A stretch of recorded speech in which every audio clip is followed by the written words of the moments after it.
எல்லாருக்கும் வணக்கங்க. இன்றைக்கி ப்ளோட்டிங் பற்றி ஒரு சில விஷயங்கள் உங்களுக்கு சொல்லலான்ருக்கேன். வாங்க வீடியோக்குள்ளே போகலாம். அதாவது ப்ளோட்டிங் அப்படிங்கிறது வந்து வயிறு வந்து என்ன ஆகும்னா நம்மளுக்கு உப்பசம், அதாவது உப்பி போகிறது அப்படின்னு வந்து சொல்லுவாங்க. இப்போ வந்து நம்மளுக்கு புளிப்பு, காரம் இதெல்லாம் வந்து ரொம்ப ஜாஸ்தி சாப்பிட்டோம் அப்படின்னா வந்து என்ன ஆகும்னா அதை டைஜஸ்ட் பண்ணுறதுக்கு வந்து நம்மளுக்கு ஆசிட் வந்து ஜாஸ்தி வந்து ஸ்டமக்கில் வந்து சிக்ரியேட் ஆகும். அது வந்து நம்ம ஸ்டமக் வால்ஸ் எல்லாம் வந்து அரிக்க ஆரம்பிக்கும்.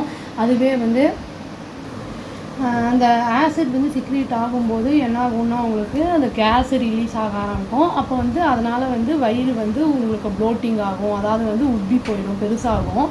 இது வந்து தவிர்க்கிறதுக்கு அதே மாதிரி அடிக்கடி நம்ம வந்து சாப்பாடெல்லாம் சரியாக சாப்பிடாமல் இருக்கும்போது வந்து நம்மளுக்கு வந்து வயிறு உப்பி போகும். அந்த மாதிரி சாப்பிடாமல் இருக்கும்போது ஆசிட் வந்து நம்மளுக்கு வந்து சிக்ரீட் ஆக ஆரம்பிச்சிடும். அதே மாதிரி வால்ஸ் எல்லாம் அரிக்கும்போது வயிற்றில் புண்ணு வரும்.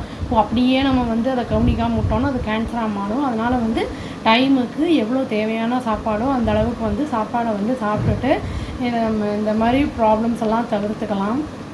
இப்போது ப்ளோட்டிங் சப்போஸ் ஜாஸ்தியாக இருக்குது அந்த மாதிரி இருந்ததுன்னா நம்ம அதை குறைக்கிறதுக்கு வந்து ஒரு மாதிரி அன்கம்ஃபர்டபுளாக இருக்கும். அது வந்து குறைக்கிறதுக்கு என்ன பண்ணலாம்னா ஜெலூசின் மாதிரி நம்ம வந்து எடுத்துக்கலாம். மெடிக்கல் ஷாப்பில் கேட்டாலே அவங்க வந்து தருவாங்க, இல்லைன்னா டாக்டரை கேட்டாலுமே அவங்க ப்ரிஸ்கிரைப் பண்ணி தருவாங்க. அவ்வளோதாங்க. Thank you. Please do like, share and subscribe our channel and click the all option and tap the bell icon. Thank you.